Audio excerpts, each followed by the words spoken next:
जो governing body की meeting में जितने भी निर्णय लिए गए थे उनमें कुछ चीज़ों में तो हमें काम करना था। कुछ एक जो सबसे ज़्यादा इम्पॉर्टेंट था हमारे लिए यूज़र चार्जेस। तो यूज़र चार्जेस 16 तारीख से जो है वो 10 रुपये पर्ची हम लोगों ने अस्पताल में कर दिए हैं। इसके अलावा कुछ एक टेस्ट जो थे उनमें जो 20% का इजाफा हमने करना था वो भी कर दिया है। लेकिन कुछ एक टेस्ट जो हैं हमारे 133 टेस्ट ऐसे हैं जो हमने जो फ्री ऑफ कॉस्ट ही करने होते हैं, उसमें कोई शुल्क नहीं लगाया गया है, वो अभी भी फ्री ऑफ कॉस्ट ही हो रहे हैं। अल्ट्रासाउंड के पैसे बढ़ाए थे, 150 से 250 करा हुआ है, और ईसीजी जो हमारा होता है उसमें 40 से 50 रुपये जो था वो हमने उसका रेट बढ़ाया था। इसके अलावा कुछ सिविल वर्क्स की बात हुई थी, तो पीडब्ल्यूडी डिपार्टमेंट ने आकर के हमारे सिविल वर्क्स जो रिपेयर वर्क्स थे जो हमारे इंडोर ब्लॉक में, उन्होंने अपना काम शुरू कर दिया है। इसके अतिरिक्त कुछ एक प्रोक्योरमेंट्स हैं, कोई चीज़ें ख़रीदने की परमिशन जो हमने ली थी वो प्रोसेस शुरू हो गया है।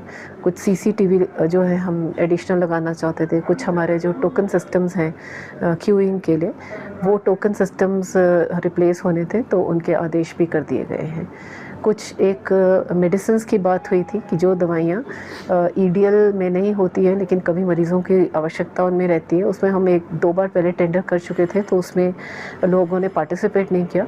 तो अब उस लिस्ट को हमने थोड़ा छोटा करके जो बहुत ही एसेंशियल है उनका एक अभी टेंडर का प्रोसेस चालू कर दिया है। बात करें पार्किंग शुल्क को लेकर, पार्किंग शुल्क को लेकर कुछ पॉलिसी बन पाई है? पार्किंग के लिए मैंने जैसे शायद पहले भी इसके बारे में बात करी है मीडिया के साथ कि पार्किंग के लिए हमें थोड़ा सा होमवर्क करने की ज़रूरत है।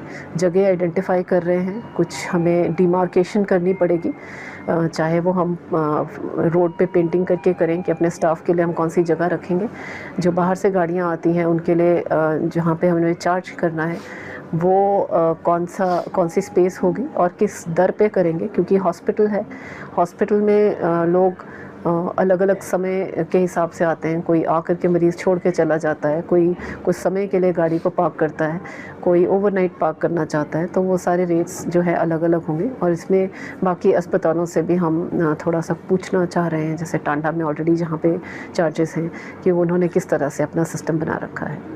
कुछ मरीजों की बात करें तो जो यूज़र चार्जेस बढ़ाए गए हैं पर्ची को छोड़ के, पर्ची के लिए तो एग्री जो यूज़र चार्ज में बढ़ोतरी हुई है उसको लेकर नाराज़गी है कुछ मरीजों में, तो इसको लेकर क्या कहना चाहेंगे, किस लिए ये बढ़ाए गए हैं?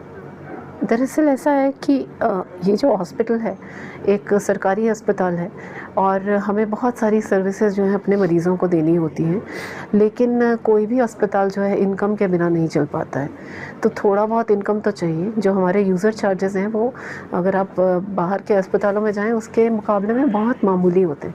जो 20% राइज़ हमने बोला है वो बहुत कम है। और लोगों में अगर सपोज़ ये भ्रांति है कि हाँ सारे ही टेस्टों के पैसे लग रहे हैं, तो ऐसा नहीं है। जो 133 टेस्ट पहले भी फ्री थे, आज की तारीख में भी वो फ्री हो रहे हैं। तो मुझे लगता है कि शायद ये मैसेज प्रॉपर्ली नहीं गया, उस वजह से लोगों को ऐसा लगता है। अभी किस तरह का रिस्पॉन्स आ रहा है? बात 16 तारीख से लेकर अब तक क्या रिस्पॉन्स है? मरीज़ों की तरफ से तो हमारे को कोई इस तरह का रिस्पांस नहीं आया। लोग कोऑपरेट कर रहे हैं और आई थिंक इतना समझते हैं सब कि 10 रुपये अगर वो देते हैं अपनी जेब से तो हॉस्पिटल के लिए बहुत बेनिफिशियल हो जाता है। इसका मैम डिजिटलाइजेशन करने की बात भी कही गई थी कि कुछ लोगों के पास खुले नहीं होते तो उसको डिजिटल जो है यूपीआई के माध्यम से किया जाएगा, तो वो भी बन चुकी है एप्लीकेशन? हाँ, एक्चुअली हमारा QR कोड तो रेडी है, लेकिन इसमें समस्या ये है कि जब आप सारे मरीज़ों की रजिस्ट्रेशन फ़ी लेते हो, in the end of the day हमको ये देखना होता है कितनी पर्चियाँ बनी, कितना पैसा आया। तो उसको अलग अलग कैलकुलेट करने के लिए वो तो मतलब अपने मोबाइल फ़ोन से पे कर देंगे। हमें देखने के लिए थोड़ा व्यूइंग राइट्स चाहिए थे अपने बैंक से, उसके लिए अप्लाई करा हुआ है।